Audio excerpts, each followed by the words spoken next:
Corona virus రకరకాలుగా రూపాంతరం చెందుతుందని న్యూఢిల్లీ ఎయిమ్స్ డైరెక్టర్ పద్మశ్రీ రణదీప్ గులేరియా చెప్పారు. గీతం 41వ వ్యవస్థాపక దినోత్సవ వేడుకల్లో పాల్గొన్న ఆయన మీడియాతో మాట్లాడారు. దేశంలో కోవిడ్ ప్రవర్తన నియమావళి ఎస్ఓపి పాటించడంపై మూడో వేవ్ ఆధారపడి ఉందన్నారు. పిల్లలపై మూడో వేవ్ తీవ్ర ప్రభావం చూపుతుందని అనడానికి ఆధారాలు లేవన్నారు. ఇప్పటికే చాలామంది పిల్లలు వైరస్ బారిన పడి రికవరీ అయ్యారన్నారు. సీరో సర్వే ప్రకారం అది తేటతెల్లం అయిందన్నారు. పిల్లల్లో యాంటీబాడీలు ఉన్నట్లు గుర్తించారని, పిల్లలకు వ్యాక్సిన్ లేకపోవడం వల్ల వైరస్ బారిన పడతారని అంచనాలు ఉన్నాయని వివరించారు. ఈశాన్య దక్షిణాది రాష్ట్రాలు ఇప్పుడిప్పుడే కేసులు పెరుగుతున్నాయని చెప్పారు. కట్టడికి చర్యలు తీసుకోవాల్సిన సమయం ఆసన్నమైందన్నారు. ఏపీలో కరోనా కేసులు కట్టడి బాగుందన్నారు. కేసులు పెరిగిన చోట ఆంక్షలు పెరగకుండా తీసుకుంటున్న చర్యల వల్ల ఏపీలో కేసులు తగ్గుముఖం పట్టాయని అభిప్రాయపడ్డారు. కోవిడ్ నియమావళి ప్రతి ఒక్కరూ పాటించారని, లేకుంటే వేల సంఖ్యలో ఒక్కసారిగా కేసులు పెరిగే అవకాశం ఉందన్నారు. కేసులు పెరిగే చోట లాక్డౌన్, కంటైన్మెంట్లు, వ్యాక్సినేషన్లు వేగవంతం చేయాలన్నారు. ఇది సూత్రం అన్ని చోట్ల వస్తే బాగుంటుందన్నారు. కరోనా కోసం వచ్చిన వ్యాక్సిన్లు అన్ని బాగా పనిచేస్తున్నాయని తెలిపారు. వైరస్ కూడా రకరకాలుగా రూపాంతరం చెందుతుంది కాబట్టి ప్రయోగాలు ఇంకా అవసరమని స్పష్టం చేశారు. కేరళ, మహారాష్ట్ర, కర్ణాటకలో ఇతర ప్రాంతాల నుండి వచ్చే వారి సంఖ్య ఎక్కువగా ఉండటం, రాకపోకలు ఎక్కువగా ఉండటంతో కేసులు పెరుగుతున్నాయని పేర్కొన్నారు. ప్రస్తుతం కరోనా వైరస్ ఎదుర్కోవడానికి మాస్క్, వ్యాక్సిన్లు మాత్రమే తప్ప మరో మార్గం లేదన్నారు.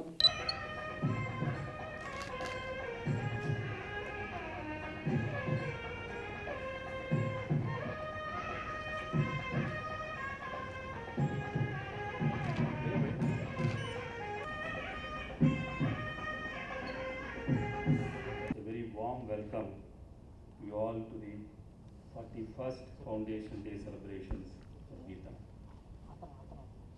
I consider it an honor and a great privilege to have among us today the most distinguished chief guest, Padma Shri Dr. Randeep Guleria, a renowned pulmonologist and the director of the All India Institute of Medical Sciences, AIIMS, New Delhi.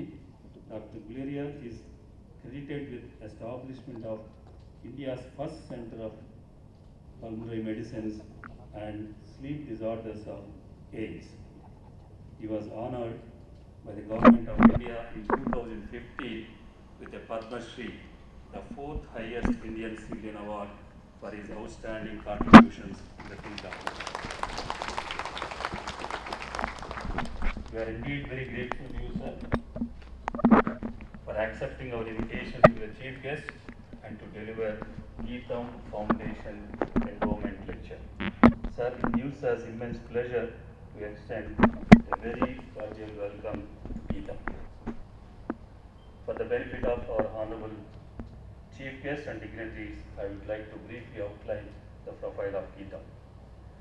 Gandhi Institute of Technology and Management, popularly known as Geetam, was founded in 1980 by a group of enlightened and socially spirited group of individuals led by great visionary late Dr. M.V.S. Murthy, a veteran politician and parliamentarian who enjoyed the confidence of eminent intellectuals, erudite scholars, successful industrialists, scientists, and diplomats. Essentially important to the foundation of Geetam are also a group of renowned intellectuals and intellectual industrialists such as late Sri N.V. Rao, former ambassador, late Professor P. Shivaji Rao, environmentalist, late Sri M.V. Subbarao, entrepreneur, late Sri M.K. Raju, management consultant, late Sri B. Swami, former vice chancellor of Nagarjuna University and a very accomplished medical professional. Late Sri E. Satyanarayana Garu, late Sri J. Krishnamurthy Garu, late Sri Venkatramaya Garu, Sri K. Satyanarayana, industrialist, and Sri V. Sitaramaya Garu, chartered accountant, and Professor K. Kotisrao Garu, a former principal of Regional Engineering College, Warangal, an acknowledged academician. All these members are very highly respected in the society for their professional acumen, wise counsel, as well as their genuine passion for service in the field of academics. It is the collective wisdom of all this highly informed group that helped in the establishment of this institute with a great vision vitality, and values as its foundation. Responding to the expanding needs in the diverse fields of knowledge, it was started with Institute of Technology, and added institutions and schools have been Institute of Management 1988, Dental College and Hospital 2001, Institute of Science 2006, Institute of Pharmacy 2006, School of Architecture 2011, School of Law 2012, Institute of Medical Science and Research 2015, School of Nursing 2016, School of Gandhian Studies 2016, School of Physiotherapy 2020, and Swechha School 2020. Along with its impressive progress in the academic arena, the university has expanded its geographical spread with the establishment of Hyderabad and Bangalore campuses. The Center for Distance Learning was established in 2009 with the recognition of TEC. Geetham Hyderabad campus started 2009, has 7 constituent institutes now: School of Technology, Hyderabad Business School, School of Science, School of Pharmacy, School of Architecture, School of Humanities and Social Sciences, Kautilya School of Public Policy. Geetham Bangalore campus started in 2012, has 3 constituent institutes: School of Technology, School of Business, School of Science. Today, the university has 3 modern campuses at Visakhapatnam, Hyderabad, and Bangalore, consisting of 22 institutes, 12 faculties, 58 academic departments, and 16 research centers. More than 240 programs at UG, PG, doctoral, and other levels are being offered to the diverse disciplines to 23,500 regular full-time students by committed faculty over 1,500. Since its inception, more than 60,000 students were graduated at UG and PG levels from various disciplines. So far, a total of 657 research scholars have been awarded with PhD degrees from Geetham deemed to be university. Today, the institution has emerged as one of the reputed deemed to be universities in the country.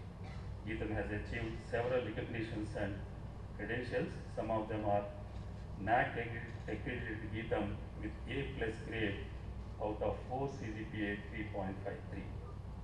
QCC classified it as a Category 1 deemed to be university and granted grade autonomy out of 45,000 institutes and 1,000 universities in the country.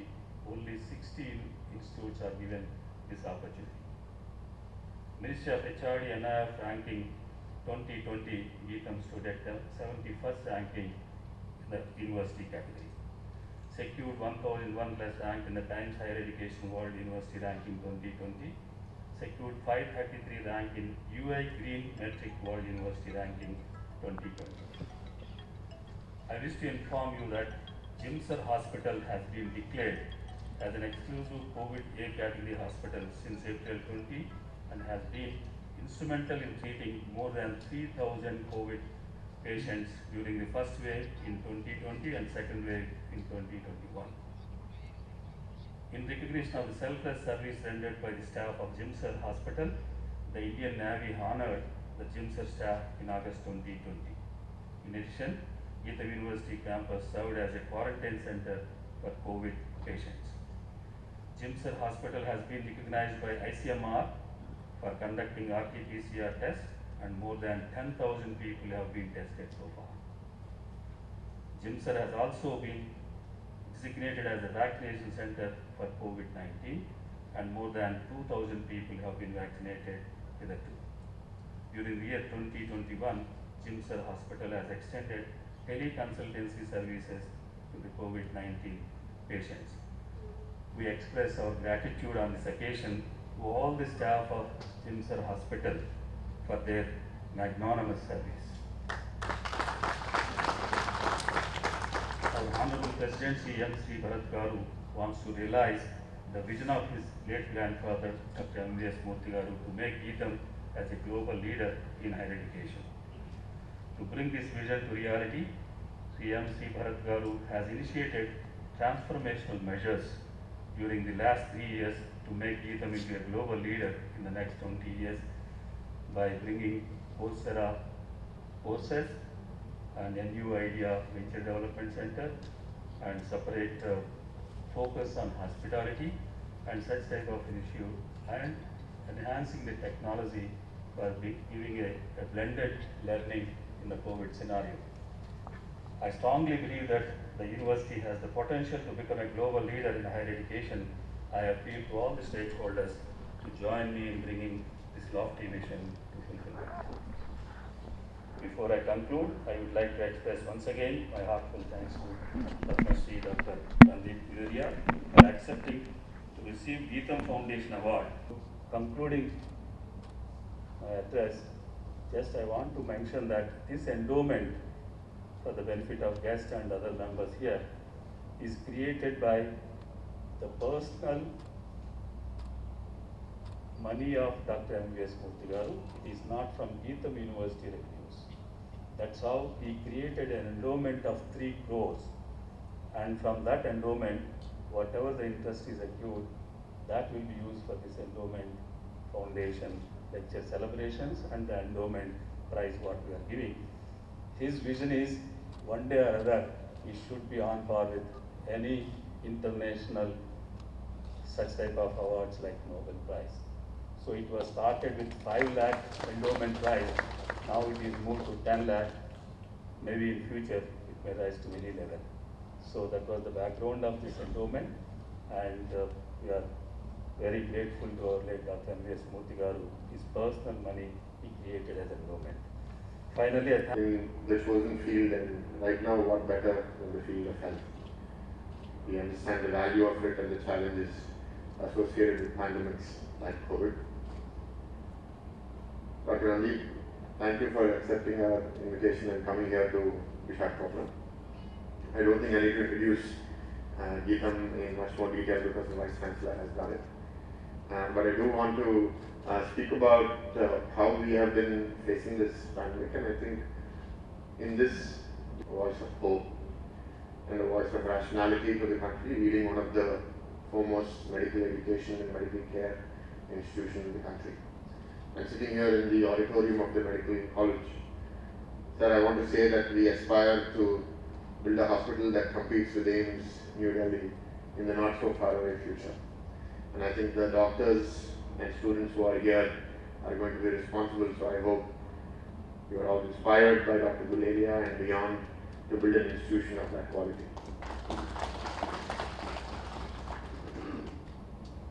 Last close to 18 months has been very difficult. We have lost close to 17, 18 employees to COVID. It has been very difficult. Like the Vice Chancellor has said, we have treated close to 4,000 patients in our hospital, and our doctors and students have worked tirelessly round the clock to provide these services, and I'm proud to say that Geetham was the first designated COVID hospital in the district of Visakhapatnam before any other hospital was. The waves were drastically different. I think if I look at statistics, in the first wave, out of close to 3,000 patients that we treated, we had fatalities or deaths of about 2%. And it was a much more manageable time. Wave 2, unfortunately, was much worse. We had close to 8-9% of loss. And the sadness was that there were people calling me, and by the time I called them back, I would be told that the patient is no more. Within hours of trying to get a hospital bed, I think if ever there is a time of feeling completely powerless, and we should not be in a position like this in the future, as a hospital, as a country. That requires us to fundamentally change the way we approach medical care and medical research.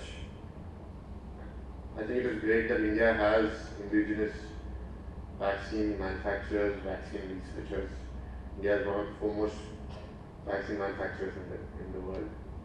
But in spite of that, I think the culture of research, the culture of collaboration still has a long way to go in our country before we are able to face many more such scary futures.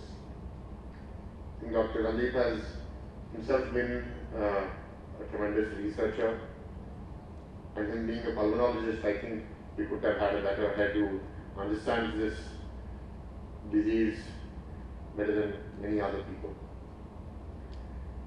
So I think the kind of work that you're doing in AIIMS and the institution is something that medical institutions in the country, and I think institutions around the world have to learn, GITAM has to learn, Indian institutions have to learn, medical education has to transform. I think the culture of teaching and practice is necessary, but the culture of research has to become far more deeper, because the future ahead is uncertain. We do not know the kind of problems that are going to come, kind of challenges. We did not know that we would have a pandemic like this. What we can be prepared for is building the agility, the collaboration, so that anything new that comes up, we know that we can put the best brains into it, and together we can find a solution to that problem. And this was a rude wake-up call to the world, to India, that we cannot take things for granted. The powers of nature are beyond us. But it's not all bad. I think COVID also has been a great disruptor, not only to the fields of education, but to many other spheres of life, industry. We have moved all of our operations online since as early as March of 2020. And there have been tremendous learnings, sir. I think ourselves, if I were to look at my own work style, most of our meetings used to be physically happening in Visakhapatnam, and we would not meet as much with our members from Bangalore or from Hyderabad. And even as an organization, that meant that we weren't considering all of the diverse viewpoints. But today, with those physical barriers broken down, on a daily basis, we are meeting members from multiple campuses and people from different locations. I think that's led to the organization being far more aware. It's helped us take much better decisions, and it's helped us carry everyone in the right direction rather than a group of individual parts. Even the teaching learning, definitely I think some of the experiences are suboptimal, but there are some things that we will carry forward to the future that are here to stay. And adoption of technology, I think not only myself, I think many of our leaders in academia, faculty members, students, adoption of technology was very difficult. So in that sense, COVID has been the best CTO, or Chief Technological Officer, that any organization could have asked for. Taking these learnings into the future is going to be critical, retaining the good out of what has come, which is out of our control, and leaving the things that are not is essential. And building hope in these times of challenges and uncertainty. I'm also happy to share, sir, that as of yesterday, we reached close to 97-98% vaccination amongst all of our staff, not only the doctors and the nurses, but also all of our full-time teaching, non-teaching, and support staff across all of our 3 campuses. As we prepare for this impending wave 3, hopefully it isn't as bad, and as a nation we're much better. I think even as a nation, I'm constantly tracking the percentage of vaccination in the country. And in the matter of 3 months, I think we vaccinated close to 20+ crores of Indian citizens. I think that's a pace of vaccination that maybe other than China, no other country has met in the world. But we have to keep fighting and have to keep moving forward, and so much new information that keeps coming every day that I don't think any of us know. I mean, maybe when Dr. Guleria comes on stage, he will enlighten us with what he has seen of this disease from close quarters, something that we don't know. One other event that many of you did not see earlier today, but was that in honor of our late founder, Dr. MBBS Murthy, we have named our hospital building as Dr. MBBS Murthy Bhavan. And Dr. Guleria was kind enough to inaugurate that. I think we want this institution, but with the university overall.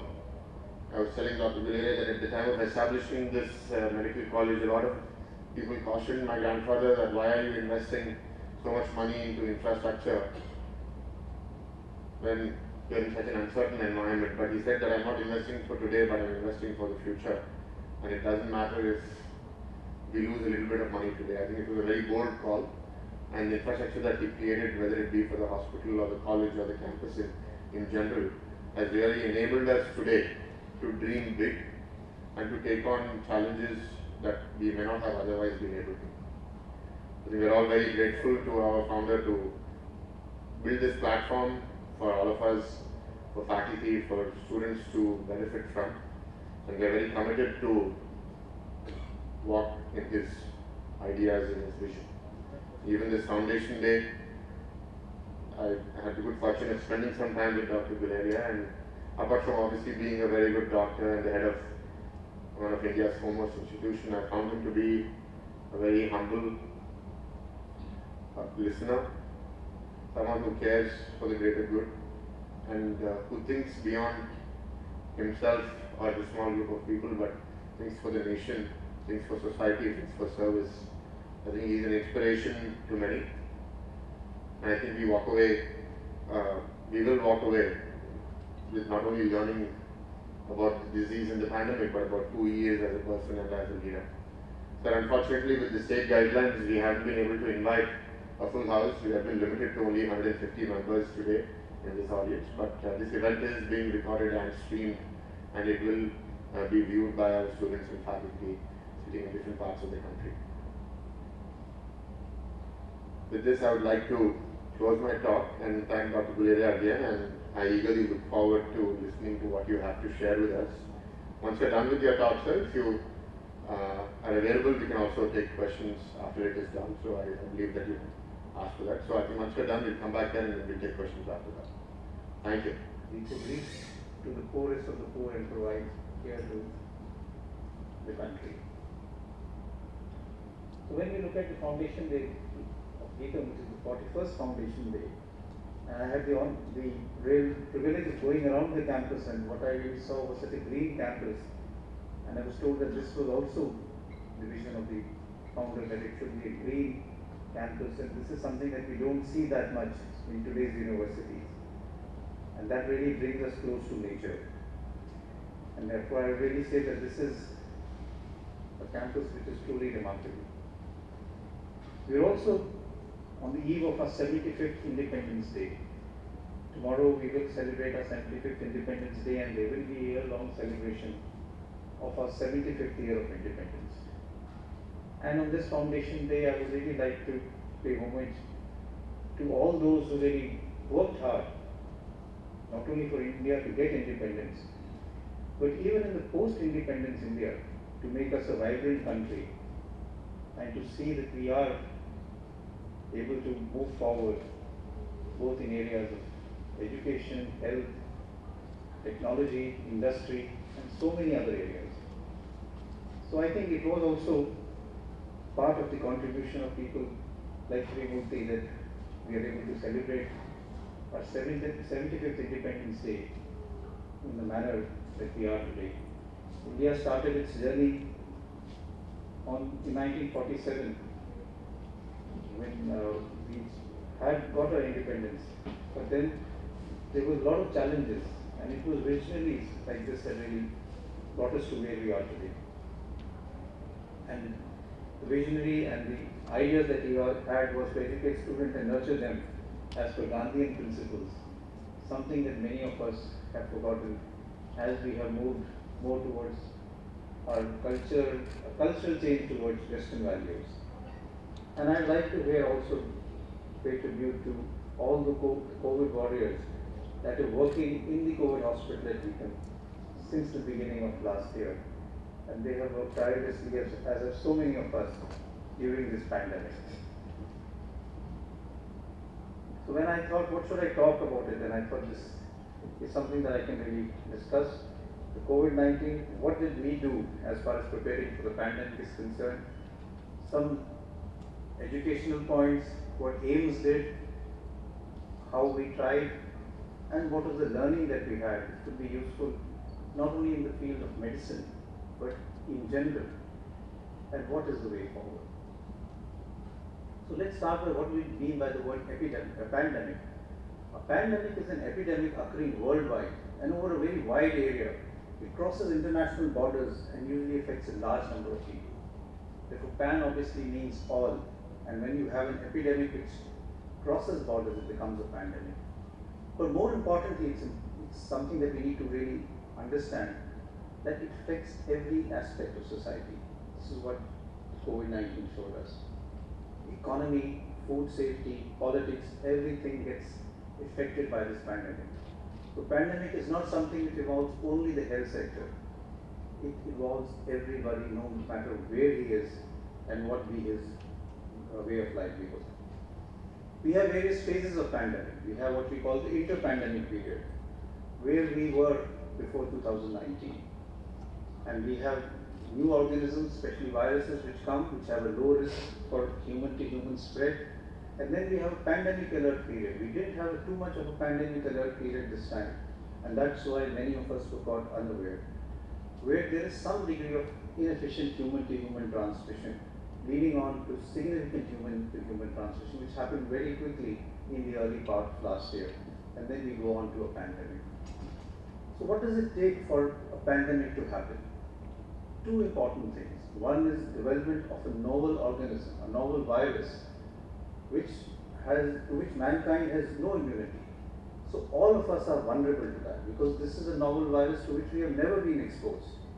It was H1N1 when we had the 2009 pandemic, and it's COVID-19 when we had this pandemic. But along with that, the virus has to have the ability to have good human-to-human spread. If the virus cannot spread from one human to the other, the pandemic will not happen. COVID-19 developed that ability. The virus jumped species from bats, came on to humans, and it also evolved to have the ability to spread quickly from one human to the other, attaching to the ACE receptors in the nose, the throat, and going down into the lungs. This did not happen with another virus, which was H5N1, which we call bird flu, which again is a novel virus, has the ability to cause huge deaths. The case fatality for H5N1 is 60%. 60% of people who get the disease die. But the virus did not or could not change to cause sustained human-to-human spread. So infection occurred in only those people who came in close contact with poultry. How does the pandemic affect all of us? It affects livelihoods, food and economic loss, and there is decreased economic activities. It affects human health. We've seen that in the last 18 months. There is high illness and potentially high death rates. The health facilities get stretched, and that is what happened in the second wave. And therefore, the vulnerable population gets affected the most. And this also leads to issues of governance and security, which we see in terms of demand, high public anxiety, and reduced capacity to manage illness and death. There is also social and humanitarian needs, and there is also the issue of the effect on the economic system, whether it's trade, commerce, which gets disrupted, and therefore the pandemic, like I said, will affect every strata of society. This century has been the rise of the pandemics, and we can argue why this has happened. In 1998, we had what I just mentioned, H5N1 bird flu, and that was the sign that we were worried that we are looking into pandemics happening. But from the early part of this century, 2003 we had SARS, 2009 we had a pandemic of the swine flu or H1N1, we had MERS coronavirus outbreak, which is again a virus which is jumped species from camels to humans. We had Ebola outbreak. MERS again traveled from the Middle East to South Korea, and there was a huge outbreak in South Korea in 2015. We've had outbreak of a new virus, Zika, started in South America but has spread, and we've had cases in our country also. And we've had outbreaks of yellow fever. So what has been the change that has happened in the last 20 years? I think part of it is climate change, what we're seeing. So what we see in the papers today of fires happening in different parts of America and Europe, flooding happening, is the direct effect of climate change. But there are a lot of indirect effects of climate change. And one of that is increasing urbanization, deforestation, the close contact which humans and animals and other birds are having, allowing viruses to jump species and causing pandemics. So therefore I think we need to look at health in a broader concept, the concept of one health, the health of the planet, and not only health of humans, but health of animals, health of planets. And therefore many organizations are now talking of one health, because unless we are able to provide comprehensive health care to everyone, we will not be able to come out of pandemics. This is what happened in 1918, the Spanish flu bad, but we had in 1918 and 1919, there was a very bad second wave. And if you read what caused the second wave, the effects are the same. After the first wave, a lot of people felt that the pandemic is over. They started having parties, having get-togethers. The virus had not gone away, and this led to a huge surge in the number of cases. And many people died in the second wave in 1918. There also was a third wave subsequently. And therefore, there are lessons from history that the pandemics will persist unless human behavior changes and we realize that the virus is still there amongst us and will continue to spread. And therefore, it's very important that the pandemic is likely to persist unless everyone is vaccinated or there is or people get infected naturally. There is data from India. Remember, this is the time when there were no vaccines, there were no antibiotics also there. And there was no travel by air. One of the other reasons why pandemics are happening so quickly is that people travel. You can get an infection today and travel and spread it to the other part of the world. This is what happened in SARS. SARS started from Southeast Asia. One person who had SARS infection was coughing. He crossed the corridor with another person who was from Canada, and this person got the infection. He took the evening flight and went to Canada, carried the virus with him, and there was an outbreak of SARS in Canada. And for many days they were not able to understand what happened. Many healthcare workers died because there was no infection control practices. And that led to a huge understanding of how viruses along with humans will travel very quickly from one place to the other. But in 1918 that was no longer there. And yet we had huge amounts of death as far as 1918 was concerned. It was estimated, and this is data from the Sanitary Commission of the Government of India. During this time, India was part of British India. It was estimated that the mortality was almost 7 to 10 million people. And remember, at that time, our population was only 389 million. So a huge number of people died more than 100 years ago because of the Spanish flu. This is a picture from a gymnasium in Iowa in 1918. It could be during this time. It could be a COVID care facility where you could have similar type of things. Many stadiums, many halls were converted into a similar facility. And as you see, physical distancing has been maintained. Everyone is wearing a mask. Masks in 1918 became fashionable. This is a picture from 1918. The masks were part of what people were wearing, and it became fashionable. And public gatherings were closed. There was a nationwide cascade shortage, and everyone had to wear masks when he or she went out. Even when it came to quarantine, it was realized that quarantine was causing mental health issues, and therefore advertisements like this, where landlines were used for people to stay in touch with them even when they were isolated, was used. This was a time when there were no smartphones, there was no internet, and people had to rely only on the landline. Many of us have evolved from that generation to the current generation. So the current generation keeps wondering, how did you exist in a time when there were no smartphones and you didn't have internet? But that was true just 15, 20 years ago. This is an editorial I wrote in 2018, and we had written that 100 years after the pandemic of 1918, we are still vulnerable, and we need to be ready and we need to prepare, because this is something that there are warning signs of a pandemic that it may happen. Interestingly, I gave a talk in 2019. This was by the Ministry of Health and Family Welfare, and this was a workshop on 16th and 17th of December 2019. on influenza pandemic preparedness, because we had worked hard during that time in 2005 to 2010, preparing for a pandemic, and we were looking at what worked, what did not work, and what we should do for the future. And I'll just show you some of the slides that I had shown in December 2019 without realizing that a pandemic was already brewing in the Wuhan district of China, because at the end of this month, China declared that there was an outbreak of COVID-19 in Wuhan. So what we were talking of was that we had anticipated a pandemic because of what I call was H5N1 bird flu, which we had seen, and this was a virus with high virulence but low risk of spread. 2009, we had H1N1, and WHO declared that a pandemic, again a virus of low virulence but high risk of spread to humans, and this led to the huge number of cases that we had.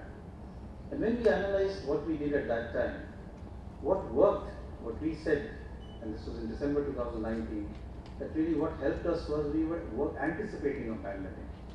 Therefore, we had started preparedness for training, SOPs, workshop, and ventilatory management, thinking that we will have a pandemic of H5N1. We had also started procurement for PPE, medication, and ventilators. But this was in 2009. We thought that this was over and now we will not have another pandemic.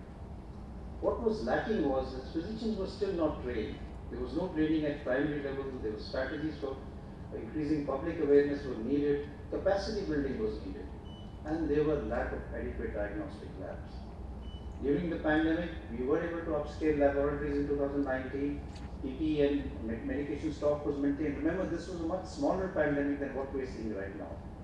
But this was a warning sign, a red flag that we need to be prepared. And what did not work was that we had no assessment for this or preparedness for surge capacity, exhaustion of isolation facilities, late diagnosis and admission, poor infection control. At that point in time, we were not able to get vaccines. I remember attending a number of meetings where we did not have an H1N1 flu vaccine, and we had to rely on WHO donations for that vaccine as far as H1N1 vaccine was concerned, which was then a monovalent vaccine. Currently, the vaccine that we have for flu, which is a quadrivalent vaccine, covers for H1N1. And public awareness was less, and there was huge panic. I still remember in Pune when one young girl died, there was a huge panic in the outside hospitals and shortage of masks was seen. So this is something that we've forgotten. Therefore, I think the important lesson, or the point that I'm trying to make is that pandemics are here to stay, and we need to look at pandemic preparedness in a more comprehensive way than what we have been doing in the past. And this is what even Bill Gates had said long time back, that we are certainly not prepared for the next pandemic. Despite all of this, we were caught unaware, because when we talk to people, especially policymakers, everyone would say that we don't have money to invest for a pandemic, and we just come out of a pandemic in 2009. The next pandemic may come after 100 years. Why should we really work on investing on a pandemic? Unfortunately, COVID-19 was declared as a pandemic in March 2020. Like I said, on 31st of December 2019, the first COVID cases was reported by China from Wuhan district. WHO declared COVID to be a pandemic in March 2020. We had 1 million cases very quickly in April, and by September we had reached 1 million deaths globally. This is the scale of which this pandemic has moved. And we've had our share of problems. We've had the first case on 30th of January 2020 of medical students who returned to Kerala from China. And after that, we had a national lockdown, the first peak in September, our vaccine launch in January, and the huge wave that we saw in March to May. So the burden of disease continues to be significant. India has the second highest number of documented cases in the world at 3.2 crores, and the third highest number of documented deaths at 4.29 lakhs. But the number seems to be large. But if you look at it in terms of the mortality or the number of cases per million population, we are way down the ladder. So what is really contributing to this huge morbidity and mortality is the size of our population rather than actually a higher actual mortality, because the mortality continues to be high even in the developed world. We've had these two waves, and as was mentioned, the second wave was devastating because it came very quickly. The new variants, both the alpha variant to begin with and subsequently the delta variant, were much more infectious. They spread more rapidly. And unlike the first wave, which came slowly, the second wave came almost vertically, like a rocket. And therefore, it caused a huge burden on the health system with beds not being available, things like that. So what did we do at AIIMS, and what are the learnings that I can tell you that we were able to do? Many of us, of course, were members of the National Task Force that the Government of India had created. We helped and continue to work with the National Task Force in making guidelines for the Ministry of Health and Family Welfare. I was a member of the Power Group created by the Prime Minister's Office to develop strategies for the country, and I also head the clinical research group of the Indian Council for Medical Research on COVID-19. But what we realized, the challenges, and this is way back in February last year, that the challenges that we had is first protecting the healthcare workers and motivation of healthcare workers. This became a huge issue during that part of time.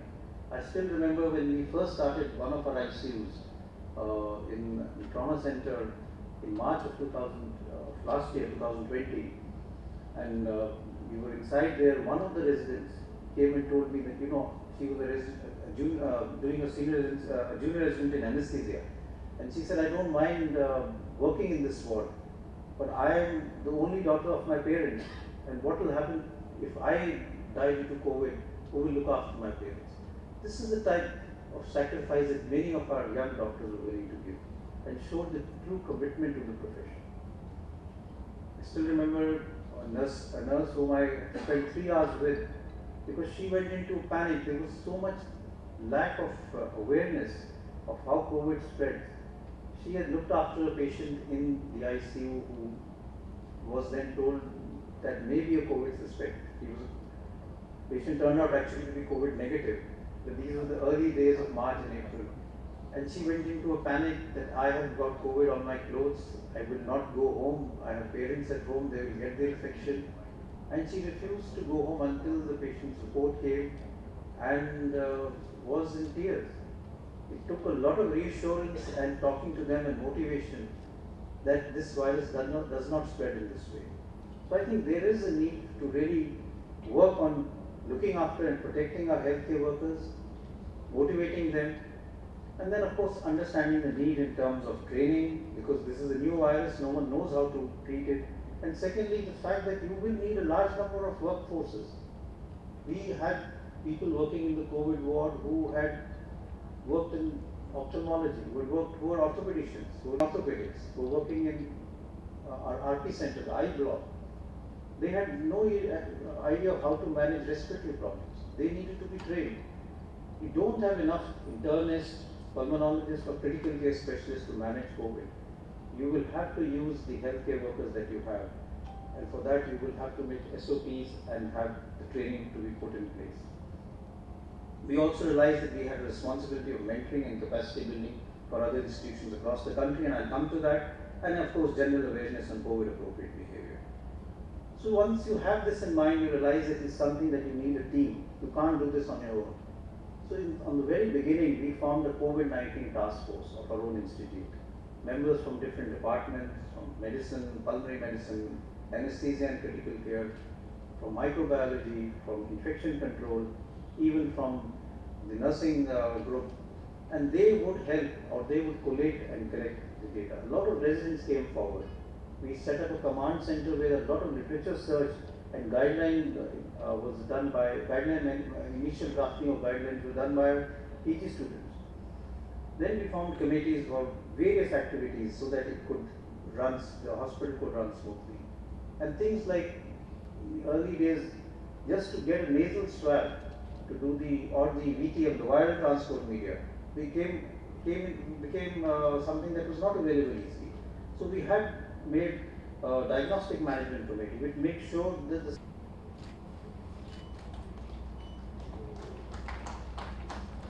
May I now invite Mr. M. Balakrishna, X-ray technician, has been working at JINSA since 2014.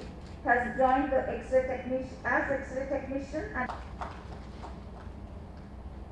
may I now invite Mr. P. Chella Naidu, RT-PCR lab technician, who has joined as laboratory technician in 2018 at JINSA.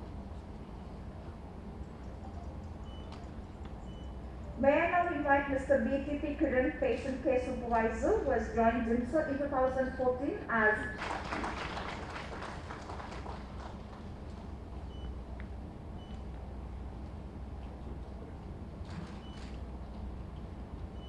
the esteemed chief guest of the day, Padma Shri Dr. An honor to stand before this house to introduce today's chief guest, the All India Institute of Medical Sciences, New Delhi. He is a beacon of traitor and an authentic medical writer of the country, and it is proved beyond doubt during this pandemic the way he has directed and influenced the vaccination and immunization. He was honored with one of the prestigious and desired awards in the field of medicine. All of you know that it is none other than Dr. B.C. Rai Award. Way back in 2014. To name a few other awards, he is the recipient of Young India Award in 2014, Himachal Gaurav Award in 2011.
And at the onset, let me congratulate Geetam on his 41st Foundation Day celebration.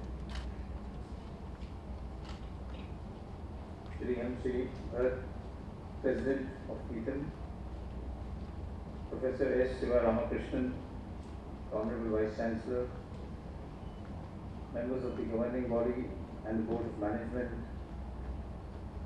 senior faculty members, officials, staff and students of Geetam, members from the press and electronic media, ladies and gentlemen.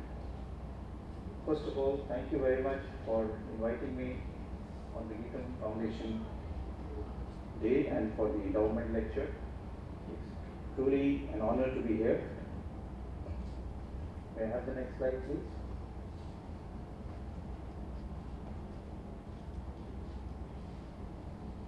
So I will really start by really paying tribute to the founder of Geetam, Dr. M. D.V.S. Murthy, who was truly a visionary and the founder president of Geetam. I think it was his vision that has led to what the institute is today. It takes a person with that type of a vision 41 years ago to really invest in an institute and to understand what the country needs as far as India is concerned. A lot will depend on how we behave. 2 or 3 things are important. One is, if we are able to maintain COVID appropriate behavior and not allow the spread of the infection, then we will not see a very large third wave. Also, if more and more people get vaccinated, they will also get some degree of protection, and then also we will not see a very large third wave. The only unpredictable part is how the virus behaves. If the virus mutates like we saw the alpha and the delta variant, then there may be a little increase, but I don't think that we will see a third wave which will be as bad as the second wave.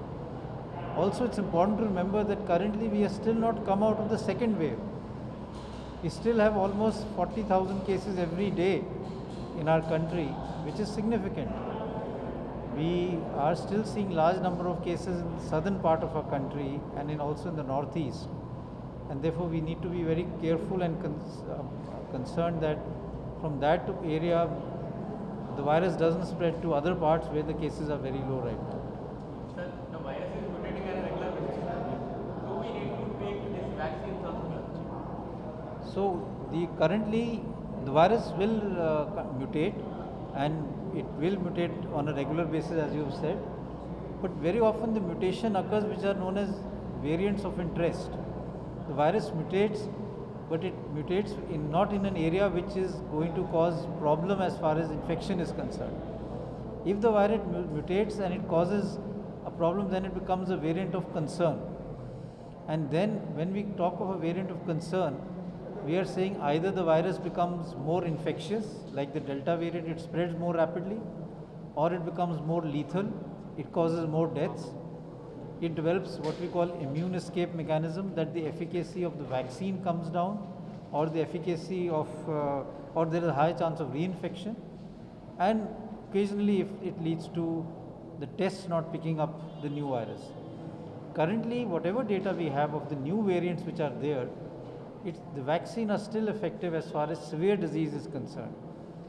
So vaccines are helping in preventing severe disease and people from death from COVID-19.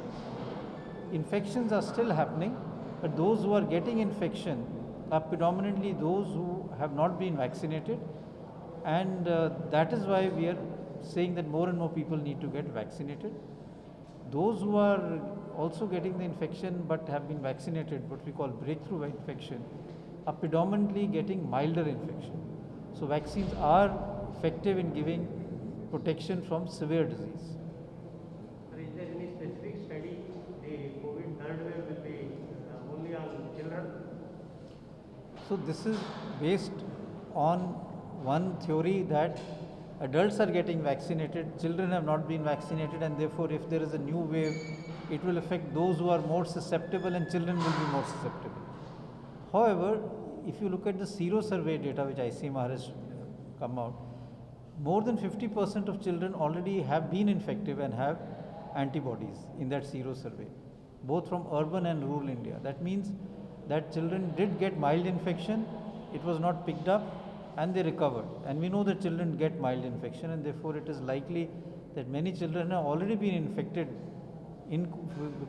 because of COVID-19, because if one member in the family is infected, likely the children in the family will get infected. Also, children have a milder illness. Hopefully, we will have the vaccine for children also coming up in another month or two, and I am hopeful that then children will also start getting vaccinated.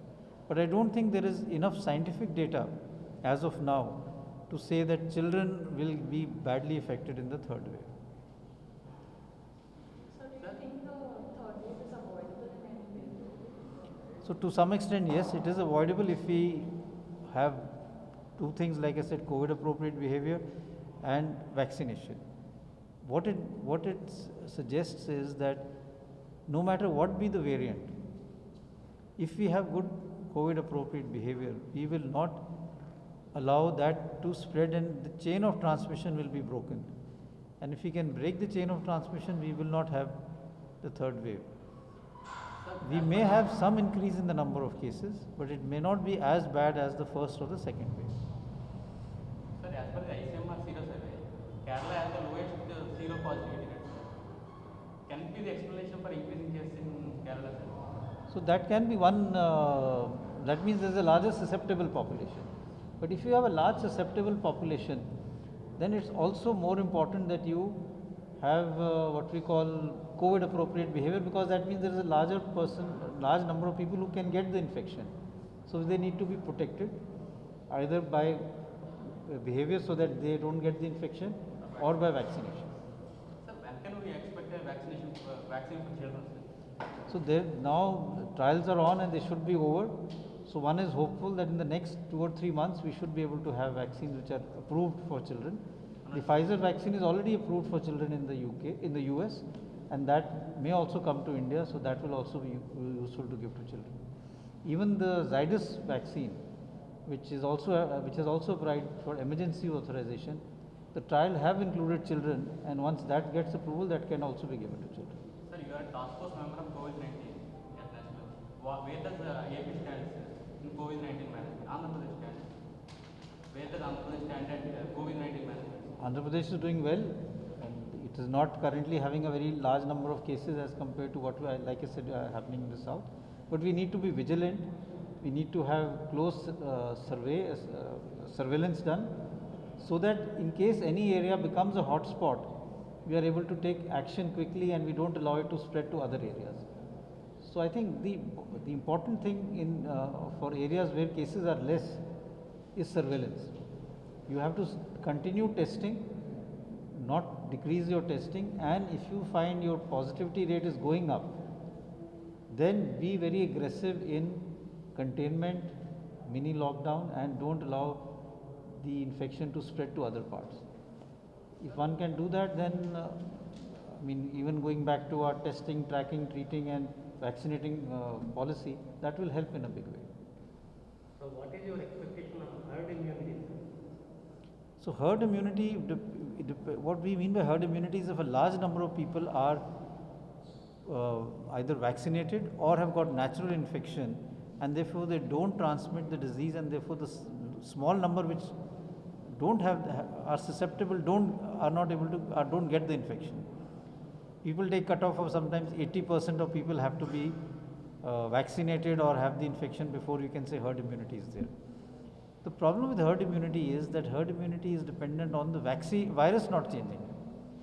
So if the virus changes, then your efficacy of the vaccine changes, your efficacy of chance of reinfection become more, and then the whole concept of herd immunity then changes.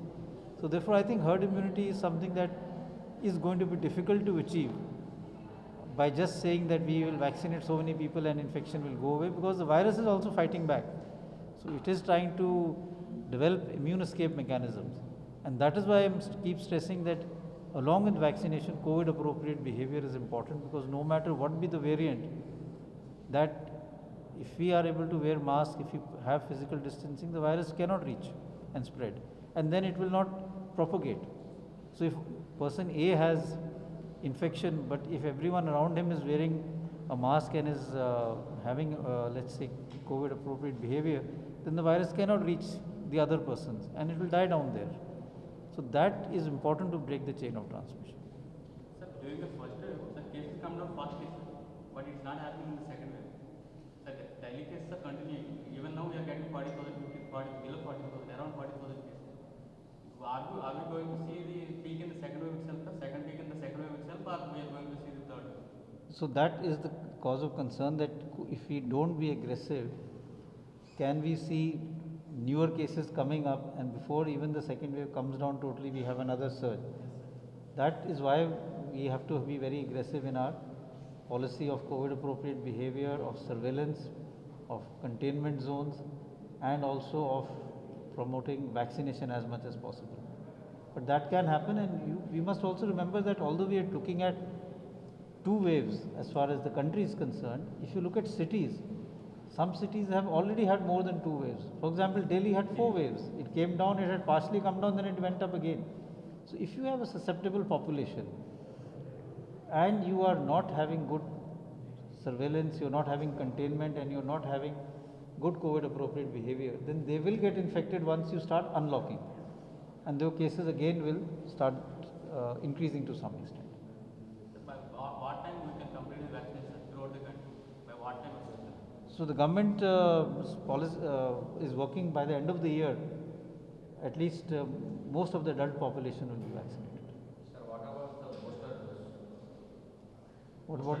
Booster. Do we need a booster shot? So booster dose, I don't think we need. We may need a booster dose later on, maybe next year. Currently we don't need a booster dose, and I think first we should.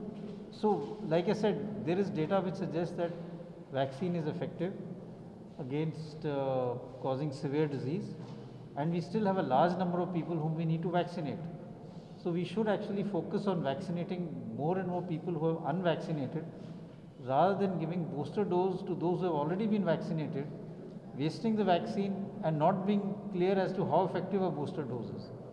Therefore, I don't think this is the right time to give a booster dose. We should try and vaccinate more and more people who have not been vaccinated. And once we reach a situation where we say majority have been vaccinated, and then there is literature, then we need to see, do we need a booster dose? Should the same vaccine be given as a booster dose? Should we use another vaccine for a booster dose? Will that give more immunity? So I think the next few months more data will emerge in mixing and matching as far as vaccines are concerned, because we have so many vaccines which will come up. Currently, even in India now, 4-5 vaccines are there. We will have more vaccines coming up. So should the same vaccine be given as what we call prime boost? The prime is the first dose, the boost is the second dose. And should the same be given as a booster, or should we give another? All that information will come by the end of this year, and then we will have a better picture. Sir, do we need to prepare for any future pandemics? How we are preparing? So I think the pandemic has taught us that we need to be prepared, and we need to develop strategies, both in terms of surveillance, in terms of testing, in terms of research, And behavior. so that we are able to look at that. Human behavior has to be there, training of people has to be there, doctors into how to suspect an outbreak and what you should do in managing such an outbreak, because we are having outbreaks off and on. Even in India, we've had outbreaks of in the south of Nipah virus, we've had swine flu, and then Zika has also been reported. So we have to prepare, because any of these can then become a bigger outbreak.